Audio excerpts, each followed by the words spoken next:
Assalamualaikum warahmatullahi wabarakatuh.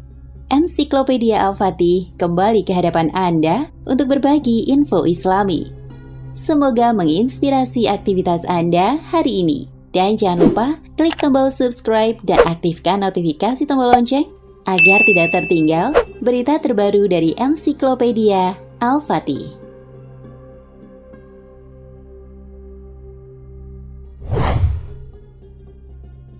Konon, selama hidupnya Rasulullah Shallallahu Alaihi Wasallam hanya sakit 2 kali, yaitu setelah menerima wahyu pertama.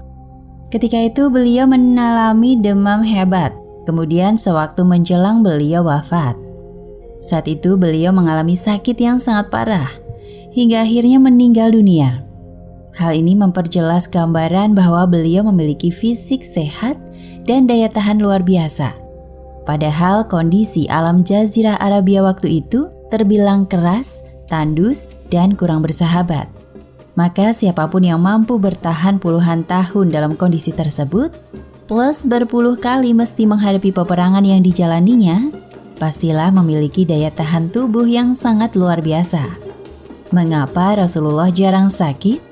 Pertanyaan ini menarik untuk dikemukakan. Secara lahiriah, Rasulullah Shallallahu Alaihi Wasallam jarang sakit karena mampu mencegah hal-hal yang berpotensi mendatangkan penyakit. Dengan kata lain, beliau sangat menekankan aspek pencegahan daripada pengobatan. Jika kita telaah Al-Quran dan Sunnah, maka kita akan menemukan sekian banyak petunjuk yang mengarah pada upaya pencegahan. Hal ini mengindikasikan betapa Rasulullah sangat peduli terhadap kesehatan. Dalam Sahih Bukhari saja, tak kurang dari 80 hadis yang membicarakan masalah ini. Belum lagi yang tersebar luas dalam kitab Sahih Muslim, Sunan Abu Daud, Tirmizi, Baihaqi, Ahmad, dan sebagainya.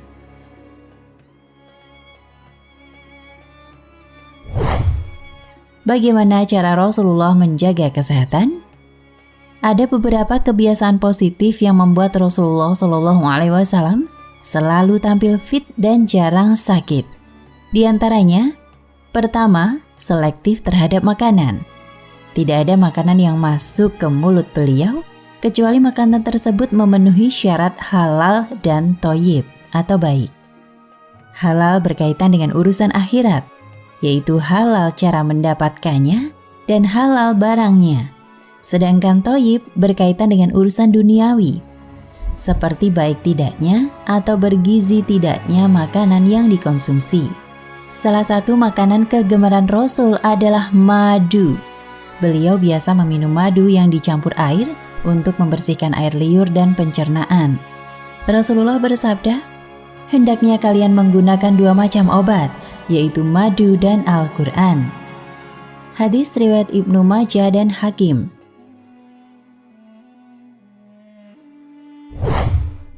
Kedua, tidak makan sebelum lapar dan berhenti makan sebelum kenyang. Aturannya, kapasitas perut dibagi ke dalam 3 bagian, yaitu 1/3 untuk makanan atau zat padat, 1/3 untuk minuman atau zat cair, dan 1/3 lagi untuk udara atau gas. Disabdakan, anak Adam tidak memenuhkan suatu tempat yang lebih jelek dari perutnya. Cukuplah bagi mereka beberapa suap yang dapat memfungsikan tubuhnya. Kalau tidak ditemukan jalan lain, maka ia dapat mengisi perutnya dengan 1/3 untuk makanan, 1/3 untuk minuman, dan 1/3-nya lagi untuk pernafasan.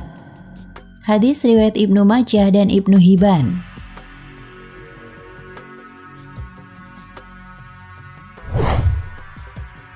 Ketiga, makan dengan tenang, tumakninah, tidak tergesa-gesa, dengan tempo sedang. Apa hikmahnya? Cara makan seperti ini akan menghindarkan tersedak, tergigit, kerja organ pencernaan pun jadi lebih ringan. Makanan pun bisa dikunyah dengan lebih baik, sehingga kerja organ pencernaan bisa berjalan sempurna. Makanan yang tidak dikunyah dengan baik akan sulit dicerna. Dalam jangka waktu yang lama, bisa menimbulkan kanker di usus besar.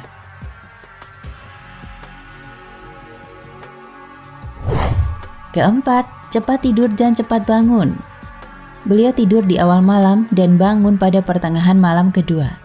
Biasanya Rasulullah SAW bangun dan bersiwak, lalu wudhu dan sholat sampai waktu yang diizinkan Allah. Beliau tidak pernah tidur melebihi kebutuhan, namun tidak pula menahan diri untuk tidur sekedar yang dibutuhkan. Terkait hal ini, penelitian Daniel F. Kripke, ahli psikiatri dari Universitas California, menarik untuk diungkapkan. Penelitian yang dilakukan di Jepang dan Amerika Serikat selama 6 tahun dengan responden berusia 30 hingga 120 tahun mengatakan bahwa orang yang biasa tidur 8 jam sehari memiliki resiko kematian yang lebih cepat. Sangat berlawanan dengan mereka yang biasa tidur 6 hingga 7 jam sehari. Nah, Rasulullah biasa tidur selepas Isya untuk kemudian bangun malam. Jadi beliau tidak tidur lebih dari 8 jam. Cara tidurnya pun syarat makna. Ibnul Qayyim al-Jauziyah dalam buku Metode Pengobatan Nabi mengungkapkan bahwa Rasul tidur dengan memiringkan tubuh ke arah kanan sambil berzikir kepada Allah hingga matanya terasa berat. Terkadang beliau memiringkan badannya ke sebelah kiri sebentar untuk kemudian kembali ke sebelah kanan. Tidur seperti ini merupakan tidur paling efisien. Pada saat itu, makanan bisa berada dalam posisi yang pas dengan lambung sehingga dapat mengendap secara proporsional. Lalu beralih ke sebelah kiri sebentar agar proses pencernaan makanan lebih cepat karena lambung mengarah ke liver. Baru kemudian berbalik lagi ke sebelah kanan hingga akhir tidur agar makanan lebih cepat tersuplai dari lambung. Hikmah lainnya, tidur dengan miring ke kanan menyebabkan beliau lebih mudah bangun untuk sholat malam.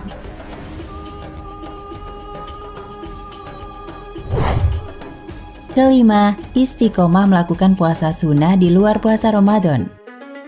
Karena itu kita mengenal beberapa puasa sunnah yang beliau anjurkan seperti Senin Kamis, Ayyamul Bid, puasa Daud, puasa 6 hari di bulan Syawal, dan sebagainya.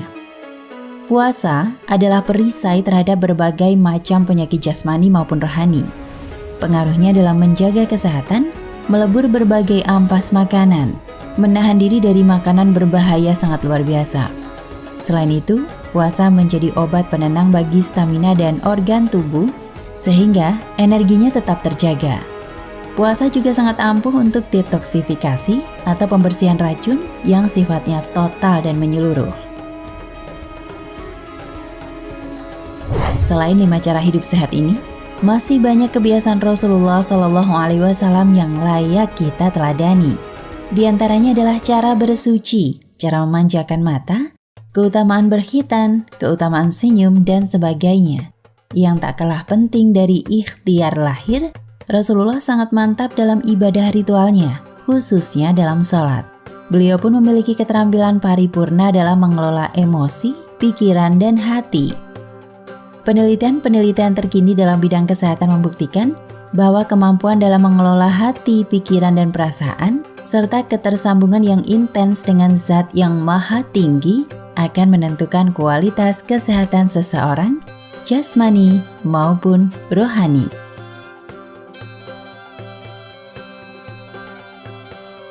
Nah, pemirsa Ensiklopedia Al-Fatih, sampai di sini perjumpaan kita kali ini. Semoga menginspirasi.